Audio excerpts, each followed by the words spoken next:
Shop smart, shop S-smart. Welcome, ladies and gentlemen, to another episode of New Book Who Dis. I am your host, DeathMetalHero, and with me is Hojo. What's going on, man? How you? What's happening? What's going on, guys? Welcome, everybody. Welcome, everybody. Appreciate you being here. Yeah, I have a generic intro that I use for Do You Even Read and New Book Who Dis, and I've that clip, the Ash clip, the Shop Smart, Shop S Smart. That is the beginning of a new intro for New Book Who Dis. Oh, So skål. Skål. So let's say hi to the chat. What's going on, Ms. Goodstuff? Welcome. Hello, hello. What's up, Flying Feline? How you doing, beautiful? Good to see you. Skål. And let's see. Oh, there's this weirdo. Feline says, "Hey, Hojo, what's going on? Good stuff. Good to see you. Thanks for coming to hang out, man. And welcome." So, Hojo, man, how long you been wanting to make a comic? Like, how long has this been kicking around in your head? I got the idea for this probably about 15 years ago when I was in the Army. Nice. So, Okay. I mean, I've always been a fan. I mean, always. Yeah. Time I can remember. What's your first comic book? The first one you remember reading as a kid? Oh, it had to have been a Hulk comic because I was a Hulk freak at the time. Like, Yeah. the Bill Bixby show. Oh, hell yeah. You know, the reruns were on when I was a kid, and that it's like the Incredible Hulk cartoon. It was paired with like Spider-Man and His Amazing Friends. Oh yeah. Yeah. Oh yeah. man, after that I was hooked, and my cousin had a book, and I was like, oh, and then I was like, there's a whole lot There of are these. comic books Yeah, I thought Superman and Spider-Man were like buddies. I didn't realize they were in somewhere separate else. universes. Yeah. So I mean, pretty much my whole life, it helped me learn how to read like Same. big words I couldn't understand. I'd be like, I found it in a comic book, and I'd go look it up. Oh yeah. So yeah.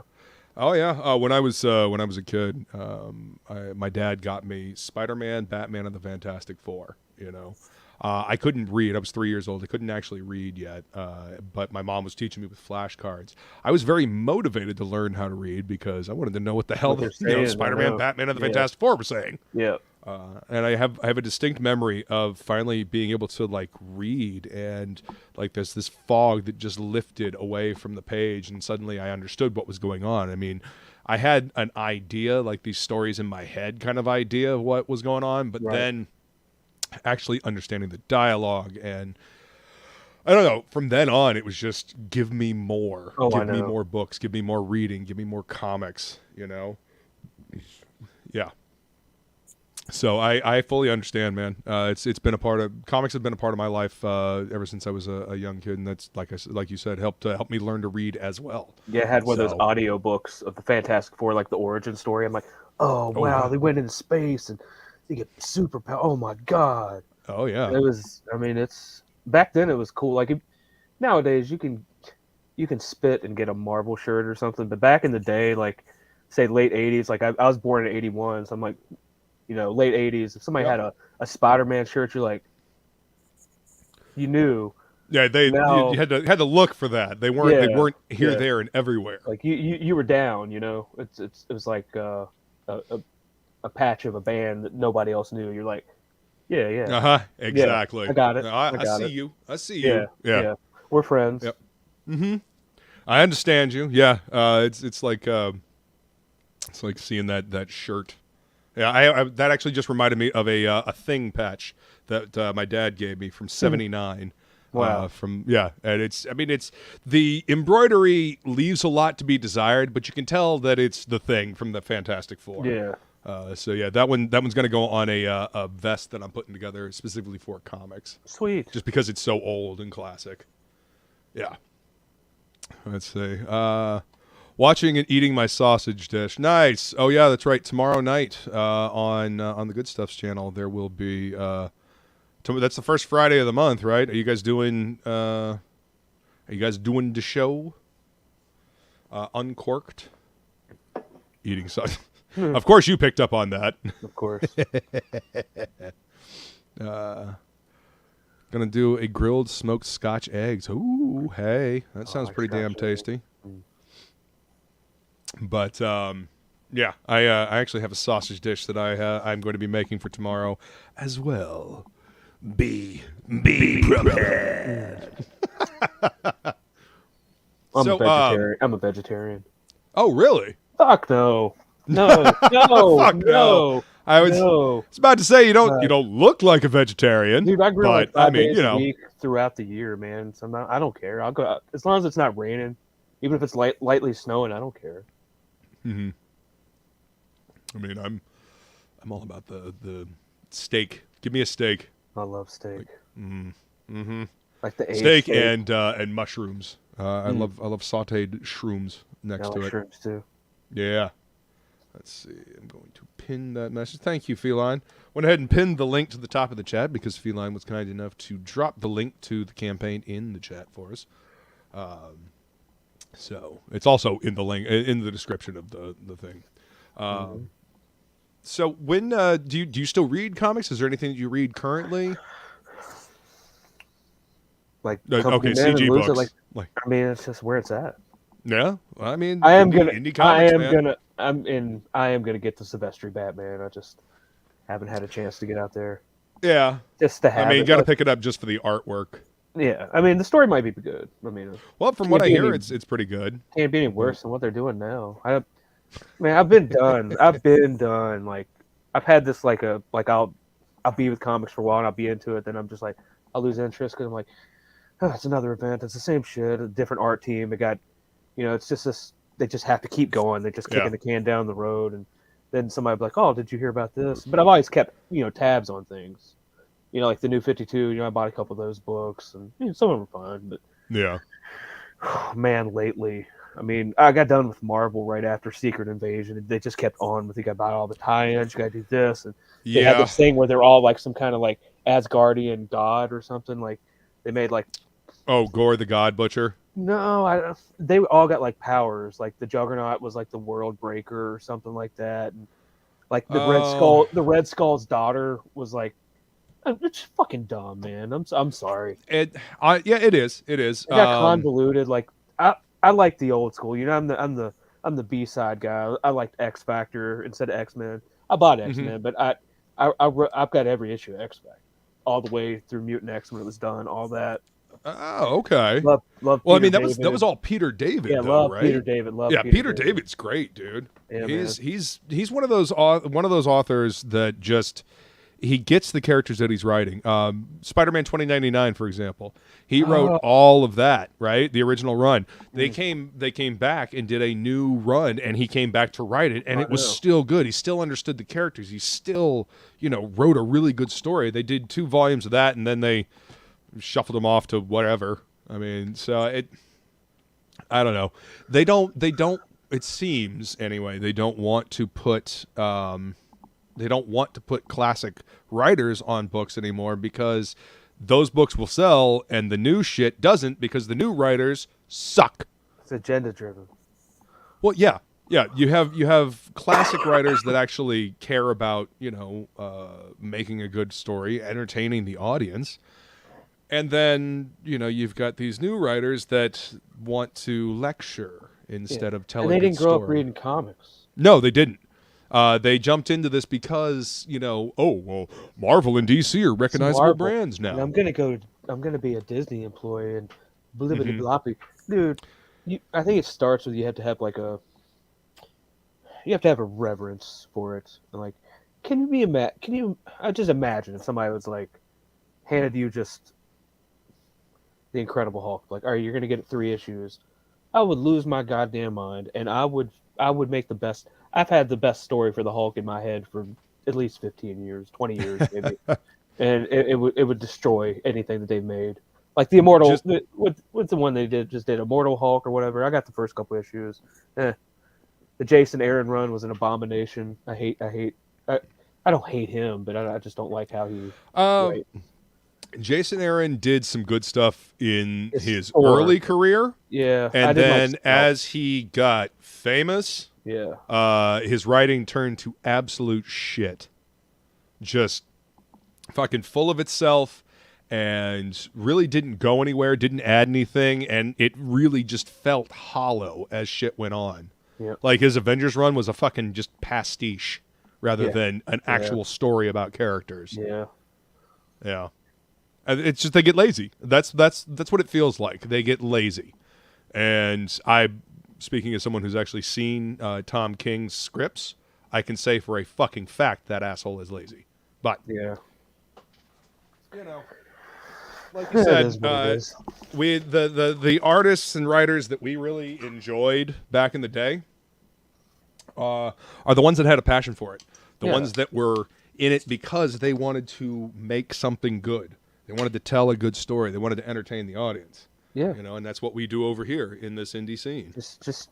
Just tell me a good story. Just make me forget my life for however long I'm reading this, and make me want to get the next part. That's all. Exactly. I mean, that's it. Like Alpha Flight. I like Alpha Flight. John Byrne. Oh yeah. Masterful. I mean, Chris Claremont is the master storyteller in comic books. Like, I try to do that, layer things and set up something that'll pay off issues later. Right. Like, and Jake, Totally. You mean John you're thinking Michaels about your presents story? too. Yeah. Like constantly. Weird. The current writers don't think about their story. They just kind of slap it out on the keyboard and then send it out.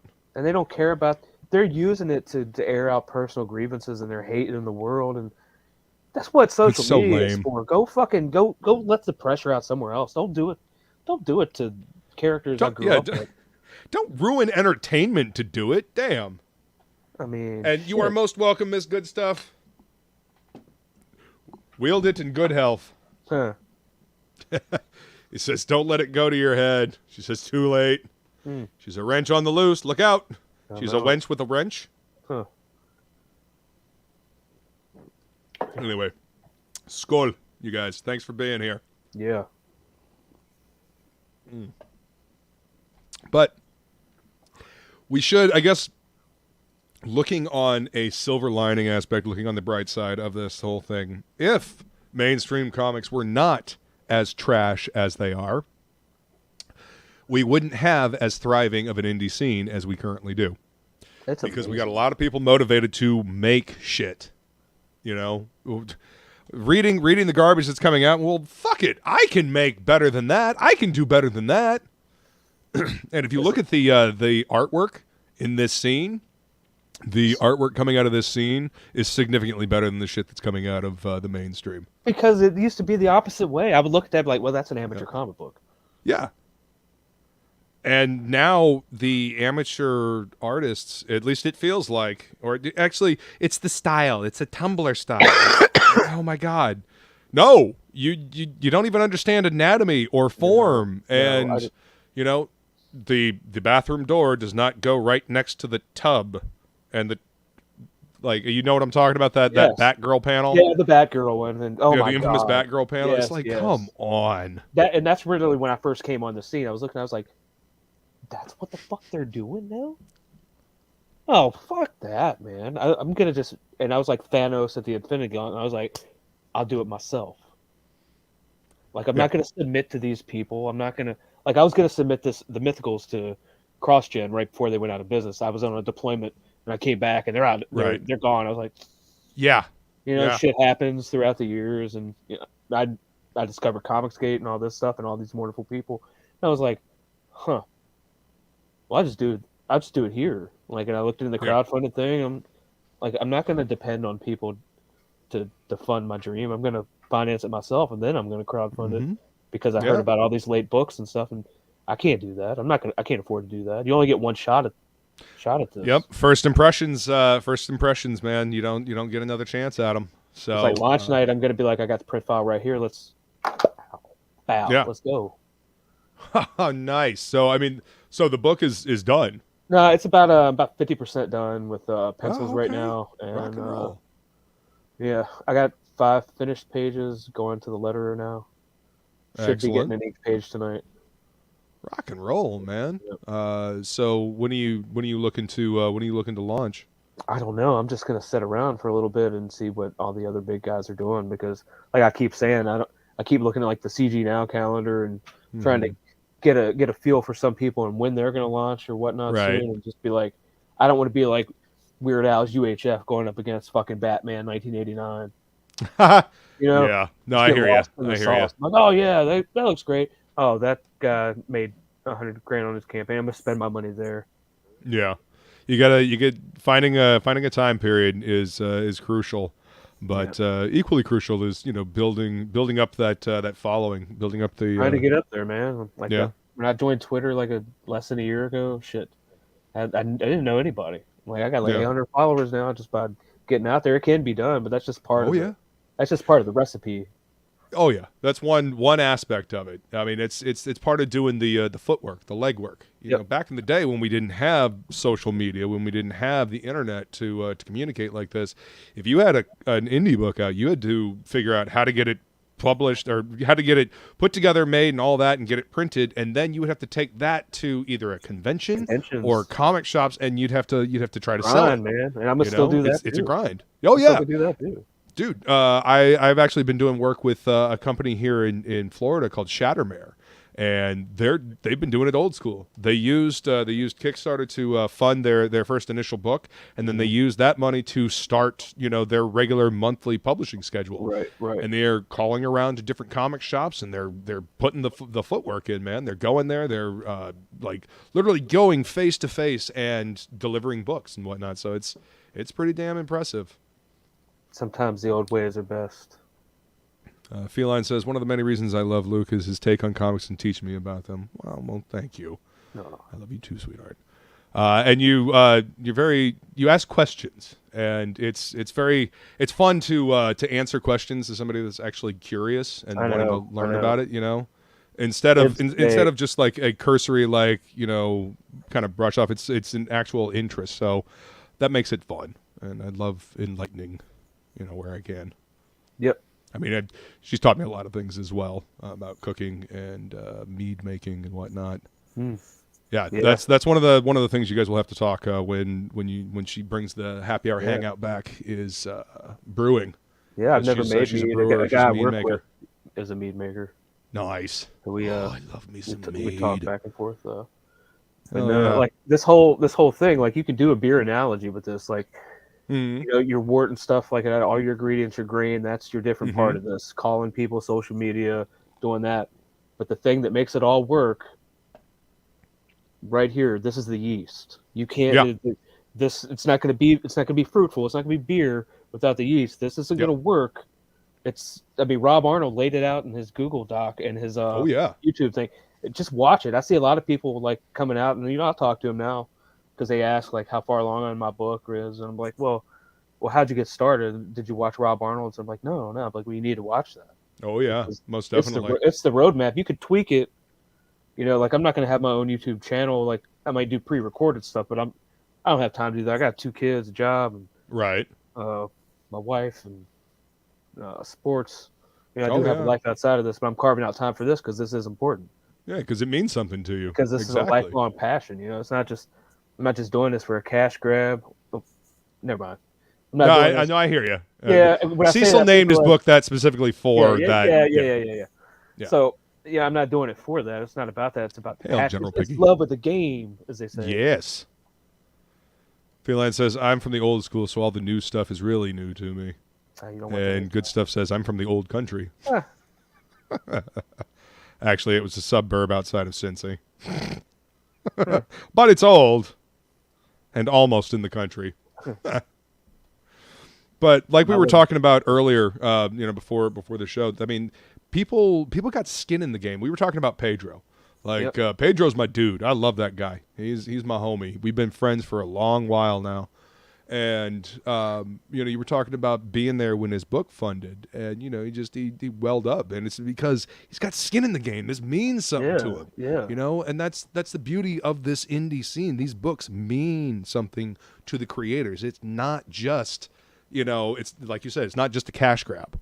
I mean, at least for most of the ones that I've encountered. Some of these people are pouring their soul into this stuff. Like, these characters have lived in my head for 15 years, for the most of them, her especially. Right. And so, I mean, I'm invested. Like, I've got 13 issues plotted out already, 5 scripts done. Nice. It ends after 13 issues. This could be I had to make that a double page or a double size finale because I couldn't put it all in, all the fight scenes and all that. Right. But I mean, But I mean, if all goes well, then do as many as the story takes, right? yep. What's 13? It's done. It's done. Oh, at This is like 13, it's done. The story it's has a done. beginning, a middle, and an end. Oh yeah, yeah. Nice. It's done. Okay. Beautiful. But I mean, there's a I guess you always leave that little back door just in case. Right. Just I mean, in case. there's always little extra permutations that your mind can think of at the end of a Yeah. story. Yeah, But I I mean, wrote an epilogue for it. okay, epilogues are good as well. Yeah. Yeah. Well, then let's actually. It's a perfect time to actually take a look at the campaign here, the sign up page. Yeah. So what's the inspiration for the Mythicals? Give us a little background on these characters and the world that they live in. Well, that's a modern world. It's just set in modern day Washington D.C. Had to tweak a few things because I wrote it 15 years ago. I'm from Virginia, Right. so I know Northern Virginia. I'm not from Northern Virginia, but Right. But you spent a lot of time there. Yeah. And I'm a big history buff, and I've always been fascinated with like Love you too, buddy. mythologies around the world. God, like Greek mythology and like monsters and horror and all that stuff. I'm like, well, why don't I just put it all together, like Egyptian mythology, all of it. Just make it just a big fucking sandbox. I can pick from because it's my world. I can just sit there. I mean, that's on. I can sit there and that's closer to reality than you might think. Yeah. I could put the needle down on the record right here with them people, and you could say anything, and I could just let it go, just watch them, Right? Because I know how they will interact with each other. Mm-hmm. So you know these characters inside and out, upside and down. Oh yeah, yep. Yeah. I mean, they all have full. Like I've got like a little series Bible. They all have backstories and stuff like that. I built the world, like over a couple years when I was in the army. So, and I just using that time wisely. Got a little bit of downtime. I'd almost forgotten about it until I found out about all this indie stuff. No I was like, wait shit. A minute. I was like, wait a minute. I had to dig out of my tough box and all these sketches and stuff, and like this notebook I had. And I'm like, oh, and then I just started getting back into writing, doing some short story work. Excellent. I got with Luke Stone and Arrow Comics, it was a public domain anthology. So I got a 6-page story in that for like the Son of Tarzan. Yeah. Yeah. Receive is misspelled. Sorry, but the pitch is well written and the art looks good. What's up, Steve? Good to see you, man. Well, thanks, Mr. Rocket. I'll fix that. He's an editor, man. That's his job. That's what he do. Some of the stuff he's been on, I like him. Got the eyes for it, picking those out. Hell yeah! All right, so everybody's just got powers fueled by mythical deities, or well, no, she's like an elemental, almost like a Mother Nature type. Okay. And the guy on the right, he's like a techno mage. Those little bracelets can help him. Okay, nice. He's like their little magical. I see the symbols. He's like Q from James Bond. Okay. So he's like what you would call a magician. Okay. Like he can do what she can do, but just not on the level. She can do it with a thought. He has to like say words. Right. Do all kinds of shit. And he uses technology. Yeah. Okay. He's like I like technomancers. Yeah. And the guy on the left, he's a human. So he used to be in the army, and so now he got recruited by them. He's like the team leader, the field commander. The guy in the back is like my Lord Imp, like from Wildcats. Guy running the show. Okay. And then you got the vampire. Oh shit! The cover isn't down here. Okay. Let's see. Hang on. Let me. They only give you so many room for pictures. I had a lot more pictures than they did. Oh yeah, well I mean it's a sign-up page. Yeah. That's. Okay, here we go. Add overlay. I'll go ahead and add this, and then I can bring up the picture, so you guys can see the full thing. This is what we got going on in the background as well. Yeah, I love that sunset. So who's doing the artwork for you? That right there, that's Dan Dahl that did the cover. Nice, Dahl's great. Yeah, Booty Juice. Yeah, he was digging that. He's good, man. Who's doing the interiors for you? It's a guy from Greece. His name's Thomas Tikas. Nice. Finding some undiscovered talent. Yeah, Excellent. I found him through think Alterna Comics, maybe one of their forums awesome. or something. Yeah. Yeah. Pete's great. I like Pete. That was the first like indie publisher that like I found after I came to all this. That's a good one to find, man. You know, Pete is indie to his core, and he is DIY or die. And he's approachable too. Like you ask him a question, he really is. I mean, he'll answer any question. Pete is good people, and he'll be brutally honest with you. Yeah, I mean, but that's what you want, right? Yeah, you want people that are going to be brutally honest. You don't like want people Aldous to is the tiptoe same around way. your feelings. Aldous is the same way. I'll lean on him sometimes for stuff. And by the Aldous way, I had Aldous and Steve on for Rocket the other day. That was a fucking great time. Yeah, those dudes are awesome. Love talking to those dudes. Yeah. So, but see, that's what I mean. There's so much talent. There's so many cool people in this scene. It's just it's ridiculous. It's unreal. You know, it's where the passion is at, and I've said that before. People have heard me say that before on my shows. This indie comic scene is where the passion is at. I used to work in my childhood comic shop, and for 7 years, you know, I would you know, see people come in, and I would watch the enthusiasm wane for the series that they were picking up, to the point where they were just picking up the books because they've been getting them all. Not because they were actually excited about reading them, but because they had them all, so might as well get the whole thing. They're preying on that whole collector mentality, you know? Ain't nothing wrong with being a collector, but these are meant to be read. Yeah. And if we don't read them, then that's how shitty stories get through. You know what I mean? If I ever buy a comic to not read or something, then I'm just gonna stop collecting comics. It's because it's not there. I'm not gonna buy it just to buy it. I'm gonna buy it to read it. Now, exactly. There's literally no reason. Back when I could afford it, if it was an important issue. Yeah, back when I could afford it, if I knew it was like going to be a collector's item, I would buy two, one to read and one to store. I mean, I'm not stupid. Sure. But now, financially, nowadays, I wouldn't wipe my ass with half of the stuff that they put out. Well, to be honest with you, there is a very they like to say that there is a healthy comics market, but there is a healthy speculators market, because you've got the 1 in 20s, the 1 in 100, or 1 in 50s, 1 in the hundreds, whatever. These exclusive covers that people will pay top dollar for, that shops have to buy 20, 30, 40, 50 copies of a single fucking issue just to get one of these books, and then hopefully some whale will come in and pick up that issue to mitigate the cost of all the rest of this useless pulp. You know what I mean? Yeah. I read something about that not too long ago. No, I actually had to do the ordering for the shop at one point, and I saw like different like ordering SKUs and like numbers that you had to hit in order to get these exclusive covers that people actually wanted. You know, because they don't really want the regular issues. They want the super fancy deluxe, you know, variant issue that has like this artist that never does interiors anymore, and they, you know, had to pay an exorbitant fee to get them to do this cover. So that's why they're charging out the ass to get this cover, so that you can then charge out the ass to the customer that wants this cover. It's a fucking horrible system. Yeah, it's trickle down bullshit is what I like to call it. Yep.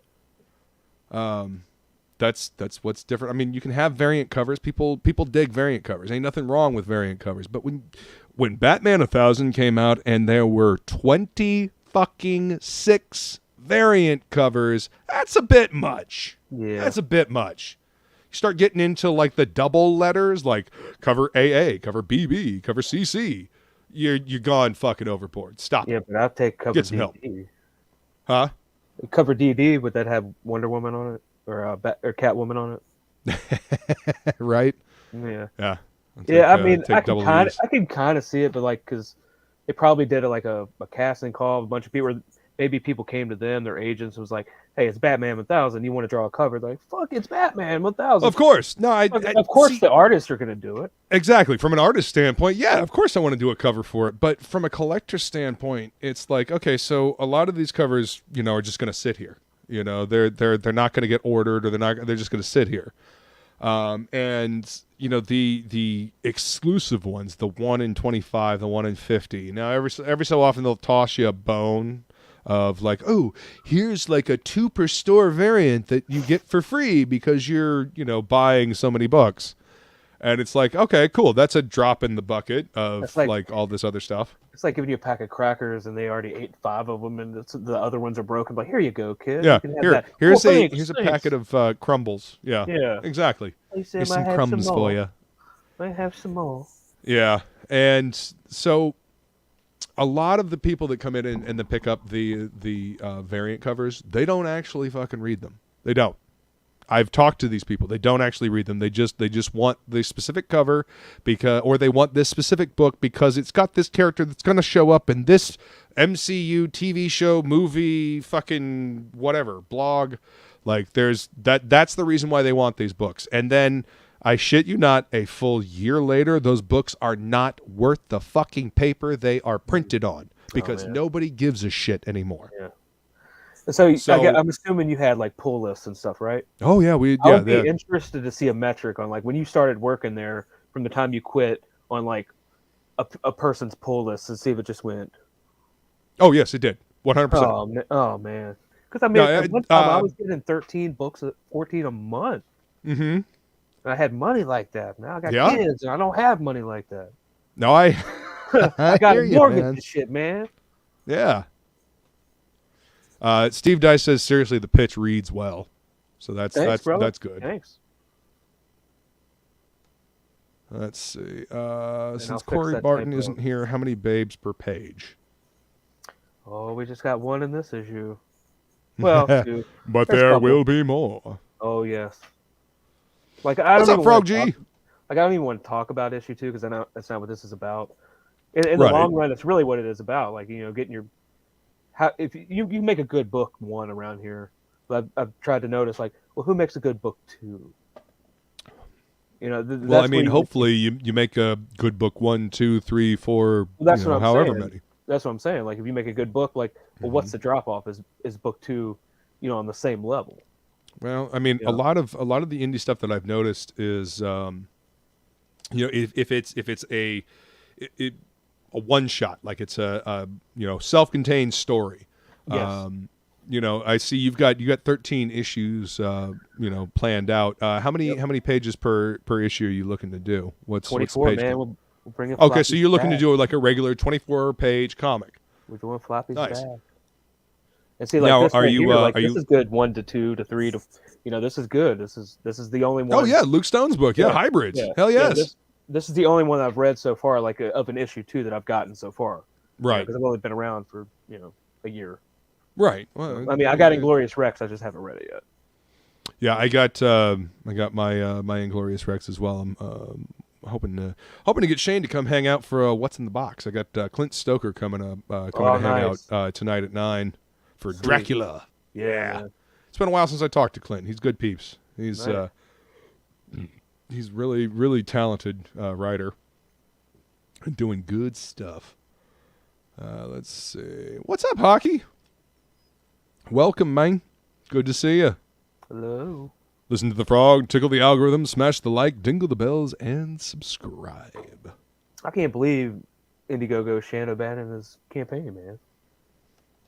Say what now? Oh, unbelievable. A frog. You're censoring a frog. I think somebody really, told you guys are afraid of a frog. That's what I'm serious. I think somebody got the wrong frog. They're like, oh, it's this guy. That's him.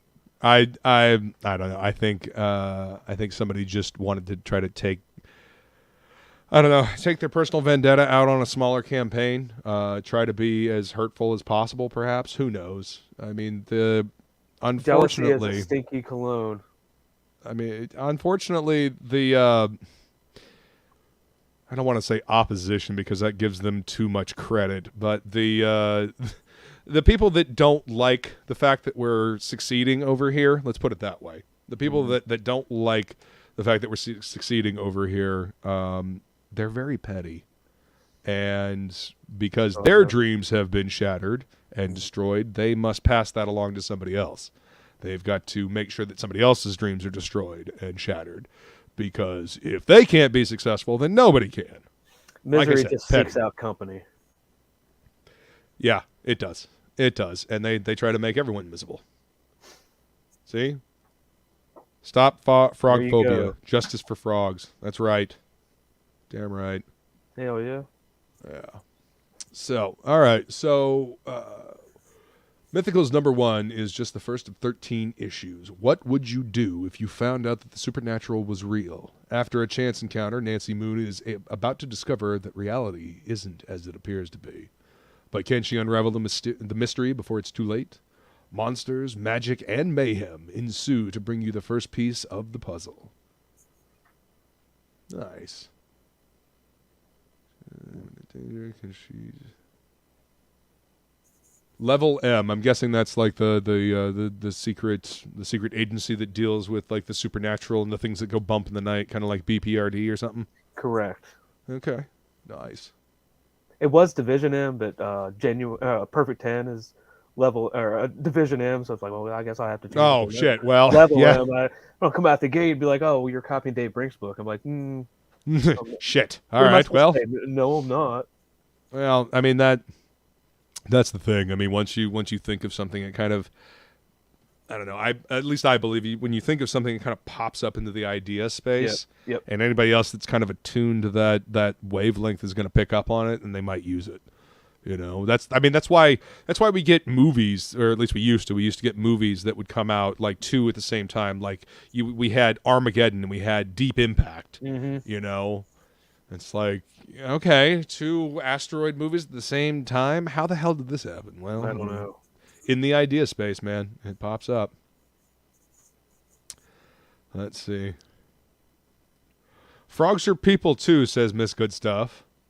And Feline says, why else would you kiss them? Precisely. Chat. Y'all are weird. Never change. The pieces of 8 can rewrite fate. So, the veil has been pierced, true evil has taken a face, and it's not a pretty one, clearly. Agents of Darkness are marshaling their forces for the end game as Level M races to stop them. Nice. Oh, nice cover by Peter Gilmore. That's fucking wicked. It's dope, man. Yeah. Like he even took like my shit, but like my title logo and like made that black. So it's gonna be like the good job, Gilmore. None blacker. Hell yeah. That's a good looking piece. I like that. He nailed that shit out in like a week. Oh no shit. Yeah. Right on, he was like I told him the concept and I showed him some of my sketches and the concept art, and he said, I fucking got you, mate. I was like, yeah. Right on. He's like, I know exactly what I'm He's been leveling up too. Yeah. Oh yeah. That's another thing about this scene. You see all kinds of you see people posting stuff on a regular basis, and you see them level up. You see their game get better. You see the work get better. Faster. Exfoliate. Shut up. Yeah. That guy needs to exfoliate. Yes, yes, he does. A little sugar scrub and some moisturizer. That ought to take care of that. Get that man some Jergens. I gave that witch a rock. Witches like rocks and dead bugs. I know this. All right. Let's see. So, tell us about Nancy Moon. Like, we got a little write up here, but tell us something more about Nancy that's not in the write up. Well, Nancy, you see the world through her eyes. She's like the, I guess the entry, like the peephole to this world or whatever. So right, she's the vehicle for the audience. Everything runs through her. So she's got a job interview with the Department of the Interior, a government job, just straight out of college, and she goes through a job interview and then goes out and parties, runs into a few things, and yada yada yada. And so by the end of the book, she joins Level M. Okay, nice. So she's a little skeptical about this whole thing to begin with. Yeah, because she has no experience. They called her, and she majored in criminology. Oh, okay. And she had a traumatic event in college, and they asked her about that in the interview. And I don't think she liked that. Like, she doesn't like questions like that. Right. So, not to give anything else away. Yeah, don't give anything away. Just feel free. Do you have anything else you want to, like, any other artwork you want to share? And like, don't give anything away that you don't want to give away. No, there's the we'll do. Let's go over here. Kid, let's give a little tasties to entice people to sign up for the mailing list here. Because the first 25 physical backers receive a free limited edition print. So yeah, and that's the cool thing. The cards. I don't know if back in the day you used to collect cards, like the comic book cards and stuff. Yeah, I got the first 2 Marvel series. Like I got the holograms and everything. Yeah. Okay. So you know it. You know what's up. My dad and I used to go buy boxes of cards, and we'd open all the packs, and we would see if we could get like the entire set and all the chase cards, and then you'd take your doubles back to the card shop, and you'd trade them in, and you'd get the ones that you need. Right. I love the cards that have been coming with all the campaigns because I know I saw that some was people that was like a big part of my childhood. They did the cards, the homage to the Marvel ones. Yeah. They had the power set on the back, and like a did you know? That's pretty cool. Oh yeah. I mean, but again, this is why the passion is over here in this scene, is because we got people that grew up with this shit and they love this shit, so they're putting that passion for it back in their own work. Mm-hmm. The only way is up, baby, for you and me now. All right. Can you see it says shit? Oh yeah, there it is. Okay. Ooh, yeah, so this is that page. Nice. Yeah. And this is your interior artist from Greece. Yep. Oh man, gorgeous pencil work. Oh, I know. I mean, I just saw him and like I was flipping through Twitter and I was like, "What? Hold up." Yeah, and I asked him his rates. Let me contact this person to see if they're working. Yeah, and I looked at his website, his portfolio. Everything looked straight there, and so I was looking for an inker, and something fell through with the inker. And then I was scrambling to look for another inker and ran across Everson Lirio. And lo and behold, he was like, I showed him a picture, some pencils. And he said, "Is that Thomas Tikas?" I was like, "Yeah." That's he was awesome. he was like, "I've inked some of his stuff before. I know exactly who he is." So like, I was like, "Well, that's right on, man. You're hired." And then, oh yeah, I'm already familiar with his work. I've inked some of his stuff before. Yeah, and then he said, he's like, "Do you know any colorists? Do you need a colorist?" I was like, "Well, I'm open to suggestions." And I couldn't afford the one I was gonna use, and then this other guy sent me a portfolio, and I was like, "Yeah, you'll do." So right on, man. So and see, that's the thing. If you can do the work, you get the work. Yep. That's one of the many things I love about this scene. You show that you can do the work, you get the work. And make good stuff. Yeah, I'm digging those pencils, man. So is he working traditionally, I guess? Yeah. He's actually gonna send me the original art. I'm gonna put some of those on campaign page. Right on, man. Yeah. Okay, cool. I was wondering. That page might be on there. Nice. Thinking about doing like maybe a line art edition, because I mean those are great pencils. Yeah. I mean the ink stuff looks great too. I'm not saying that. But the pencil work. Yeah, I mean I'm an artist, so I love seeing the pencil work. I love seeing the raw pencils. Yep. And being that I pencil digitally now instead of like traditionally, and I ink traditionally. What I'll do is I'll pencil digitally, print it out on 11x17, and then I'll ink it traditionally.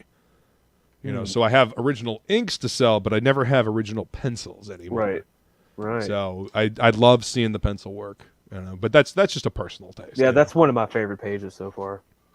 That's a gorgeous page. Yeah. So these her and these three guys, is that the whole team? Are there going to be are there more characters coming, or there are about 3 more characters that are part of the team. Yep. Nice. Okay.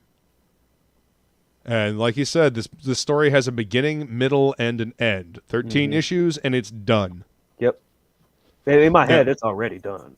Yeah. Yep. Well, of course. I mean, you got it all planned out. Now, are you once you launch this one, are you planning on doing like a monthly schedule with them for 24? Oh God, I wish 24 issue or 24 pages per issue.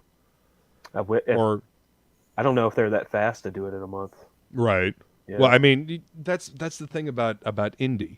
You can get as much of it made ahead as you need to, and then you release it on your schedule that fits for you. Yeah, because like I said, launch night, the print file is going to be like we're done. We're good to go. Okay, so that's what you're looking for. You're looking to have the entire book done and ready to send to the printer on when you hit that button to launch. Yep, I'll have the PDF ready. And what I'm probably going to do with the PDF is, if I'm lucky enough to fund and go in demand, I'll release the PDF file as soon as I start fulfillment. You get your stuff, you're good to go. Nice. Tear it up, review it, I don't care. Yeah. It's out there and it's in people's hands. They can read it. Besides, I already got your money, so I'm just kidding. Yep. Yeah. That's awesome, man. I think more campaigns should do that kind of thing where they have, if not fully done, most of it done or a large portion of it done. Now, there is something to be said about the interaction with the audience and them getting regular updates as it's being worked on and, feeling a part of it I'm working as it's being created. Now. Huh? I'm working on boomering my way through a mailing list now. Right. Well, I mean, you're figuring it out, but I mean, you'll have the first issue done. Like you said, you wanted to have the first issue done. I mean, even if you don't when you're ready to launch, if you can find a window and then, you tell people how much you've got done when you're launching, and then there's just a little bit left, that still gives the audience the feeling of being a part of it being finished, being part of the team as it hits the finish line. You know what I mean? Right. So I mean that I've heard quite a few people in chat say that's part of the reason why they enjoy crowdfunding so much, is because they feel like they're a part of something. They feel like they're a part of the process, which they are. Yeah. They're an integral part of the process. Right. Yeah. If we didn't have an audience that was hungry for good stories and these books that we're making, then we wouldn't have anybody to sell the book to. Wouldn't have anybody to read the book. Well, we'd just be sitting and yelling into the void. So the audience is crucial. I mean, the chat that's what makes this work. It's like the taxpayers. What's up, Pascal? It's like the taxpayers. They make everything work. Pasquale? Like, what's going on, dude? None of this happens without the chat. None of this happens without the backers. Nothing. So exactly, 100%. Don't treat them like shit, for one, and don't lie to them. If you say, I don't understand that. Like, if you're building a business, not only that, you're building a brand, which is you, because you've got to be the face of your own brand. You can't just hide in the back and hope it'll all work out. No, you got to be out there, out front. You got to be talking to people. Yep. You got to be real. Yep. You have to sell your brand, which is you. You have to sell your product, which is your comic. Yep. So you've got to be genuine. I don't understand how anybody could do this thing and not be genuine, because it will come back to bite you. It's the internet, man. It's forever. Everything you type. Even beyond that, it is a niche within a niche. Yeah. Comics was always a niche market to begin with. Yep. Indie comics is a niche market within a fucking niche market. Yeah. So don't be a dick. Don't be petty, because people talk. If you don't think that people talk to one another, and that you being a shitty person to somebody else, or talking down to somebody, or being a shit to somebody else, is not going to get around. Believe me, I know. I've been here less than a year, and I know it gets around. It's even gotten around to me. Mm-hmm. So I mean, and like I said, I've been paying attention to comics. I mean, in the capacity that I do now, I've been paying attention to comics. Like I had a show called Last Wednesday back in 2006 to 2008, and we went to conventions, interviewed people, read books, did reviews and shit like that. So I know what I'm talking about when I say this is a very small scene. Yeah. Comics in general is a small scene. Indie comics is even smaller. Yeah. Don't be a petty bitch. Yep. Yeah. I mean, that's one of my rules for life anyway. Don't be a petty bitch. Very simple. Because it'll get you. Oh yeah, it'll always come back. Instant karma will. The other one is be real, be genuine, or hit the fucking bricks. Yep. Ain't got time for fake people. And that's why I like this indie scene so much, is because you got real people that are really invested in their projects because they got skin in the game. Yeah, I mean, they are making something. They're working towards something. I mean, this comic. I mean, I have an LLC now. I mean, it's South River Studios. It's the Mythical. There you go. It's part of it. I'm not doing I'm not trying to get ahead of my skis and say I'm doing a shared universe or anything. We're just focused on book 1 right now. Mm-hmm. Don't want to look too far ahead, I guess. Oh yeah. You know, you're excited about the future. You're excited about the possibilities for more, but you're focusing on the here and the now, which is, you know, this first book. But this story is just, I mean, it is amazing. Like the journey. That's what I like to see. All these people go through. Like in the beginning, book 1, you might have all these people you see on the screen now, except for the guy on the right. Your opinion of him, it's going to stay the same from book 1 all the way to book 13. He's a piece of shit, but he's supposed to be a piece of shit. He's a piece of shit. But the other people you've seen so far, what you see them in issue 1, how you see them, by the time this is done, they're all different people. So they actually go on character arcs. They're real characters. Everybody here has something. Holy shit. That's everybody's been put here for a reason. Right. What's up, Gordon? Good brother. Welcome. Of 8 can rewrite fate. That's in quotes for a reason. Right. Like that's part of a prophecy. Okay. I mean, this has all been coming to a head for millennia, and I just happened to pop in at the right time and write it down for you guys. See, and that's where real stories come from, at least in my opinion. You know, you're as a writer, you're not so much, oh, I'm creating this whole cloth and because I'm so fucking amazing. It's like, nah, I'm just kind of receiving this and I'm writing it down for you. You know, I'm getting this story and I'm chiseling it out from the fucking static that's in my brain and I'm bringing it to you as honestly as I can. Like I always had like George McFly syndrome. Like all the stuff I ever wrote, I'm like, I don't want to show people. He's like, just afraid of confrontation. Like I didn't. Yeah. And they're like, oh, dude, you're a comic nerd. I'm not going to read that shit. Well, I got other short stories like fantasy stuff, and right. You know, I tried to challenge myself, but when I got into this, I'm like, well, fuck it, man. I think I am a writer. I can do this because I looked at the stuff that's going on now, the stuff that I picked up, the Superman story I picked up, or an X-Men I picked up. I looked at it and I said, I can do better. This is shite. What the fuck? This is terrible. This is insane. They have wrecked my childhood. And nah, see, they've wrecked the characters as they are now. Yeah. Your childhood is still intact. My childhood is still intact because I still got my books. I can still go back and read that shit. I still got the memories. They cannot take that from me. Yeah, that's true. They've ruined the characters as they stand now, and they've ruined them for future generations is what they've done. But they ain't done shit to my childhood. No, that's true. You know? Like they've wrecked the characters, no doubt about it. But they can't touch my childhood, you know. Can't touch my memories. They can't touch the truly magical moments I had with these comics and these characters and the adventures I went on with the writers and artists and colorists and letterers and editors that actually gave a fuck about what they were doing. I know. You know? Like reading the fucking Dark Phoenix saga for the first time. After reading the Phoenix Saga and just the fucking epicness of both of those sagas back to back, and it's like, holy shit, this is amazing.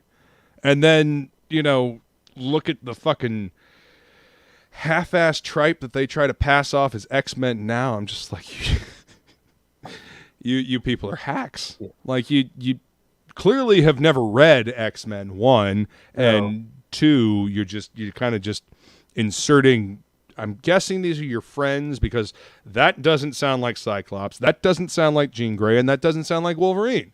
So, fuck out of here. Yeah, the X-Men, it deteriorated. Like when they started bringing in those, what's up, Tank? The ones from the Academy or whatever, and all these new, like the Grant Morrison run. That's where it started to end. It snowballed downhill from there for me. Well, that's because everybody thinks that they're Grant fucking Morrison, and they're not. Grant Morrison had an idea for the X-Men. He had a story in mind, and he was executing it. I loved New X-Men for what it was. Yeah, I thought Ethan did the better issues on it. What? I didn't like him turning Beast into like that line. The giant cat thing. The whole secondary mutation thing. I don't know. That kind of felt like a failed idea to me. Like it was never properly implemented. I mean, I'm all for cats, so I kind of dug his new transformation. Like I'm a cat person. Yeah. So to see like a big blue like cat thing, I'm like, all right, I'm cool with that because he's still Hank. Yeah. Oh yeah. Morrison knew how to write. He was still Hank McCoy. He was still the Beast.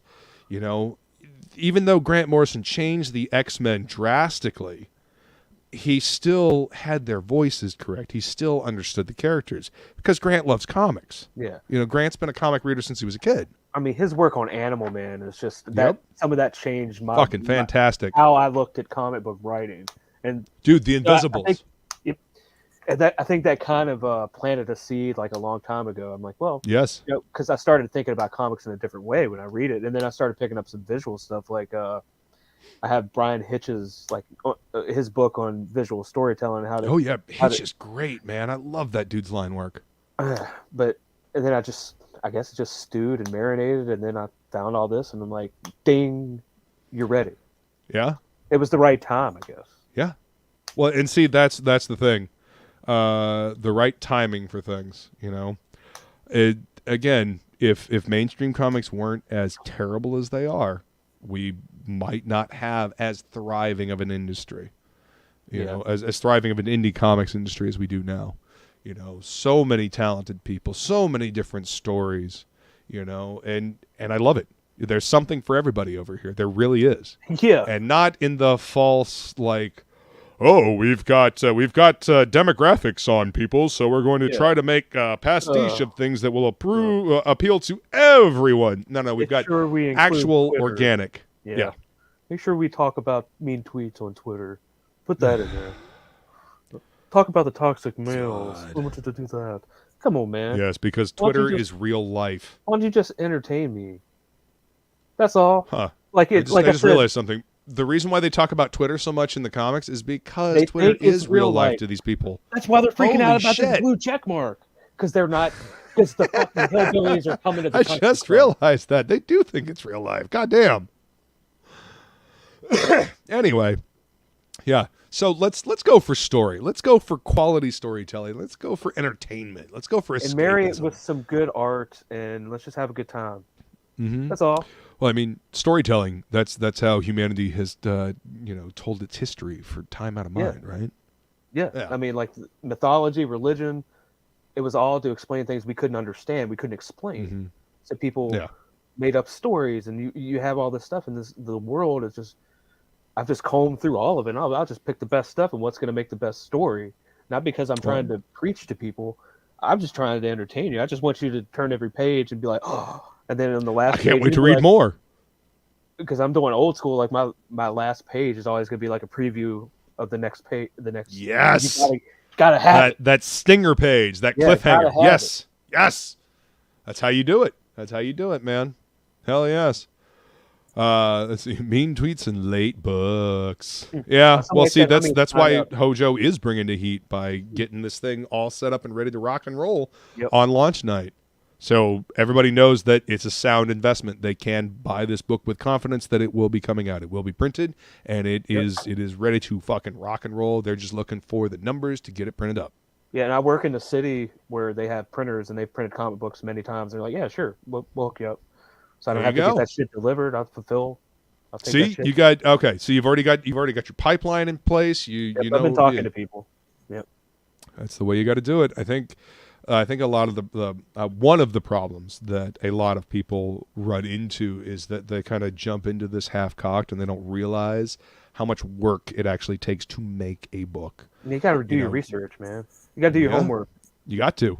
You got to. Otherwise you're going to be floundering. You're going to be stuck. And that's where the whole late books thing comes from. People don't realize that it takes time to make these books. You know, you don't just say, "Oh, I'm going to make a comic book," and then next month you have a comic book ready. No, that's not how it works.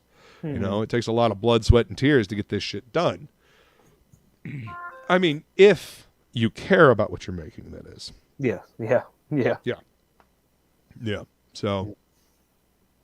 Well, shit, man. Is there anything...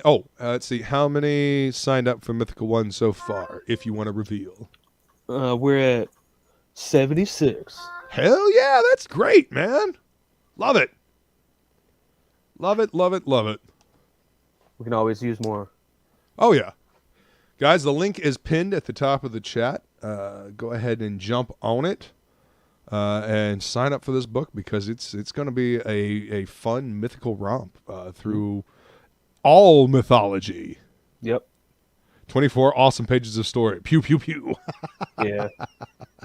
I can't not put in humor because I'm just naturally like I'm a cynical bastard. Like Right.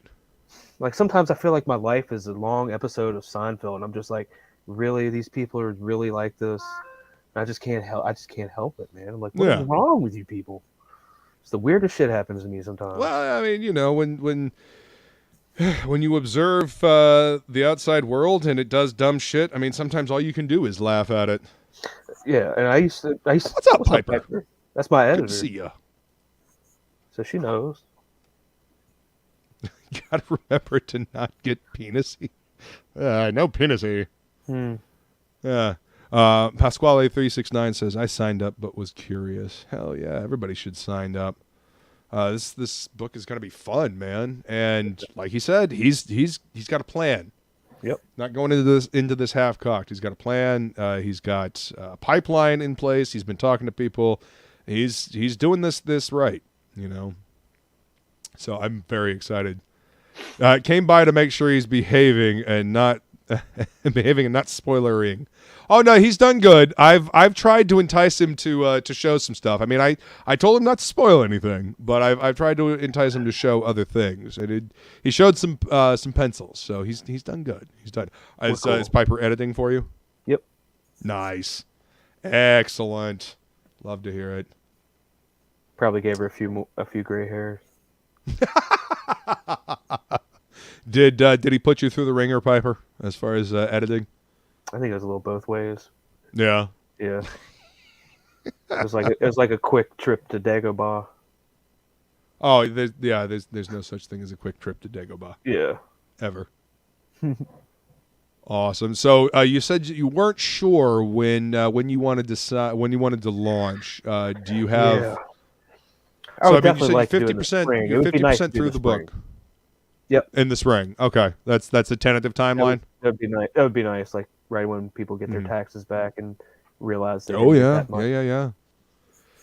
Get their tax returns back, and or they realize they got cheated on their taxes. And be like, hey man, it's not that much. Sorry, inflation. Bye. Man, that's really hurting people too, man. Like I'm gonna try to keep my price point as like if I could get to the point where I just clear $1 and give it to a food bank, I'd be fine, man. And just go make some. Right, you need to get this book out there. Yeah.